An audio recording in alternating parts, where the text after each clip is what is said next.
A reading from the Holy Gospel according to Luke. Jesus said to his disciples, "Be sure of this. If the master of the house had known the hour when the thief was coming, he would not have let his house be broken into. You also must be prepared, for at an hour you do not expect the Son of Man will come." Then Peter said, "Lord, is this parable meant for us or for everyone?" And the Lord replied, "Who then is the faithful and prudent steward, whom the master will put in charge of his servants to distribute the food allowance at the proper time? Blessed is that servant, whom his master, on arrival, finds doing so.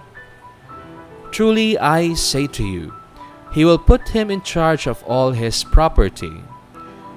But if that servant says to himself, 'My master is delayed in coming,' and begins to beat the men servants and the maid servants, to eat and drink and get drunk, then that servant's master will come on an unexpected day and at an unknown hour, and will punish the servant severely and assign him a place with the unfaithful.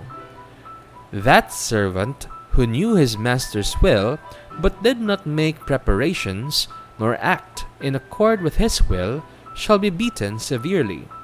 And the servant who was ignorant of his master's will but acted in a way deserving of a severe beating shall be beaten only lightly. Much will be required of the person entrusted with much, and still more will be demanded of the person entrusted with more." The Gospel of the Lord. The faithful and prudent steward. In the time of haciendas in the Philippines, the rich owners had mayordomos, whose functions were similar to those of the steward in the parable.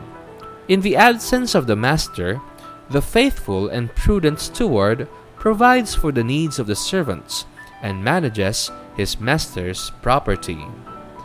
On the other hand, the unfaithful steward will abuse the lower servants and helps himself to what belongs to his master.